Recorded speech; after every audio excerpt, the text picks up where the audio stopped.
The Crimean Peninsula, a jewel of the Black Sea, has for centuries been a stage for clashing empires and is currently at the center of the worst East-West standoff since the Cold War. On March 18, 2014, Russia made a quick and bloodless seizure of the peninsula, sending Moscow's relations with the West into a downward spiral unseen since the Cold War. However, exactly 11 years later, a major shift in U.S. policy under President Donald Trump has hinted at the possibility of what would have been considered impossible until January 2025. The Trump administration is considering recognizing Crimea as Russian territory as part of any future agreement to end Moscow's war on Kyiv, the Semaphore News website reported, citing two people familiar with the matter.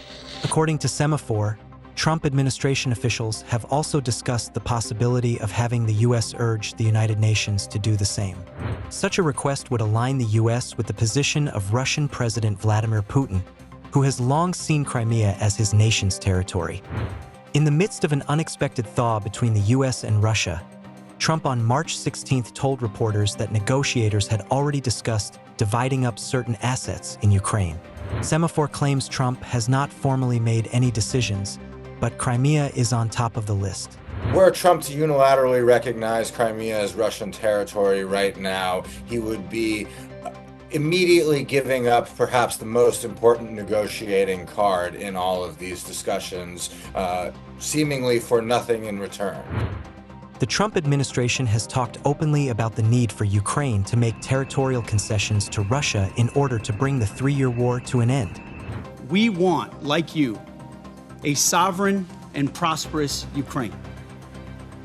But we must start by recognizing that returning to Ukraine's pre-2014 borders is an unrealistic objective.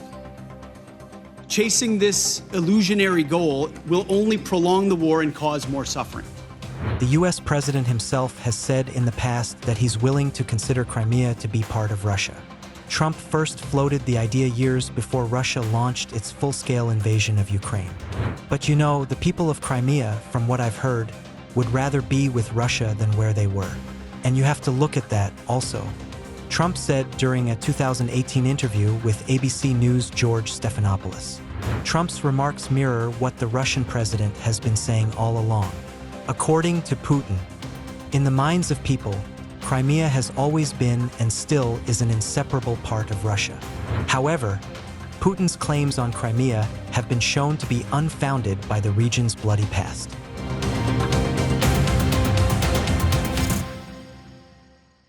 Crimea's unique location makes it a strategically important asset, and Russia has spent centuries fighting for it.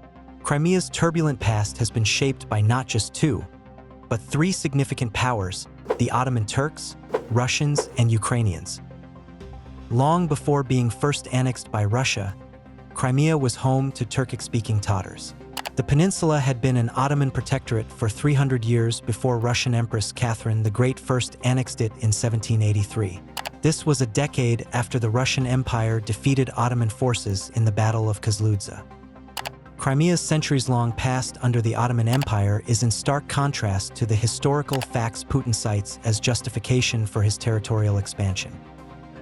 Putin has emphasized the ethnic Russian majority in Crimea to justify Moscow's claim over the peninsula. While it is true that Crimea has a significant ethnic Russian population, historians have pointed to the fact that the demographic makeup of Crimea has been altered over the years, particularly during the Soviet era. In 1944, Soviet dictator Joseph Stalin deported nearly 200,000 Tatars, or about a third of Crimea's population, to Central Asia, and they were prohibited from returning to their homeland. Stalin accused them of collaborating with Nazi Germany, a claim historians have widely dismissed. Hence, by 1954, Crimea became more Russian than it had been for centuries. A decade later, in 1954, Soviet leader Nikita Khrushchev transferred the peninsula from Russia to Ukraine, when both were part of the USSR, to commemorate the 300th anniversary of the unification of Moscow and Kyiv. However, experts argue that Khrushchev saw the transfer as a way of fortifying and perpetuating Soviet control over Ukraine. A little-known fact is that Crimea had originally been an autonomous republic, but its status was changed to that of an oblast under the Russian Soviet Federative Socialist Republic in 1945. In 1991, Crimea briefly regained the status of an autonomous republic within Ukraine. The same year, when the Soviet Union collapsed, Crimea became part of the newly independent Ukraine, but Russia continued to maintain a presence on the peninsula through its Black Sea Fleet, which had a naval base in the Crimean port city of Sevastopol. Crimea was an autonomous republic within the Ukrainian Republic, and there was a referendum held in the early 1990s. There was a series of very heavy politicking going on with a lot of Russian involvement, but ultimately the region remained part of Ukraine, and this formed a core part of the negotiations around the so-called Budapest Memorandum. It was not until 2014 when a massive uprising in Ukraine forced pro-Moscow President Viktor Yanukovych to step down, and Putin rushed to annex the Crimean Peninsula. После тяжелого, длительного, изнурительного плавания Крым и Севастополь возвращаются в родную гавань. Moscow's annexation drew worldwide criticism and was only recognized by countries such as North Korea and Sudan. By the time Russia annexed it, Crimea had been a part of Ukraine for 60 years. Leonid Kravchuk, the first president of independent Ukraine, said Kyiv had invested some $100 billion into the peninsula between 1991 and 2014.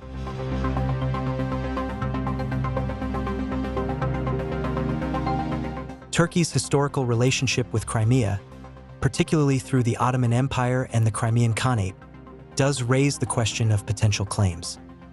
The Ottoman Empire and the Russian Empire fought several major wars from the 17th century onward, and Crimea became a symbol of imperial Russian military power against the Ottoman Turks. Centuries later, as Russia and Ukraine fight a bloody war, experts wonder if Turkish President Recep Tayyip Erdogan would turn the tables on Putin and demand Crimea back. Political analysts believe Erdogan, who sees himself as a historic figure, would be keen to get back a major piece of land which the Ottomans lost to Russia.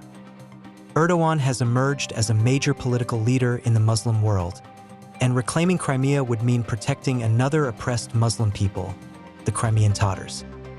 Interestingly, if Erdogan claims Crimea, Putin's rationale for holding the peninsula would collapse. Putin has justified Russia's claim on Ukraine by citing ancient history, and by his own logic, Turkey's claim to Crimea long predates Russia's.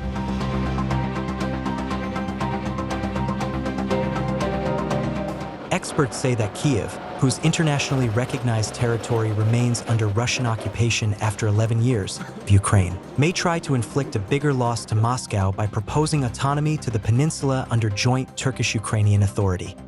Unlike many Western European countries, Turkey has a well-developed arms production and the strongest navy in the Black Sea. The Kremlin has outrightly rejected Erdogan's remarks that Crimea should return to Ukrainian control. The Turkish Foreign Ministry released a statement on the 11th anniversary of Crimea's annexation by Russia, rejecting the de facto situation in the occupied peninsula. We reiterate that Turkey does not recognize the de facto situation in Crimea, which constitutes a violation of international law, and that we support the territorial integrity and sovereignty of Ukraine. We will continue to closely monitor developments in Crimea, particularly the situation of the Crimean Tatar Turks, the indigenous people of the peninsula, and we will keep them on the agenda of the international community, the Turkish Foreign Ministry statement said. Whether the US under Trump rejects its commitments or becomes an outright ally of Putin's Russia, experts believe Ukraine can use Turkey as a strong ally. NATO member Turkey has balanced ties with Kyiv and Moscow since Russia's invasion of Ukraine in 2022. It has maintained good ties with both, supporting Ukraine militarily and backing its territorial integrity while refusing to join sanctions on Russia. Turkey is also building a drone factory in Ukraine and is keeping Russian Navy ships out of the Black Sea. Experts say Turkey's support is critical for Ukraine, and strategically engaging Erdogan in the conflict would be a masterstroke by Kyiv. Ukrainian President Volodymyr Zelensky has vowed to retake Crimea, saying Russia won't be able to steal the peninsula, but it remains to be seen whether Trump will recognize Crimea as Russian or will Kyiv come up with a plan to deal a strategic blow to Putin.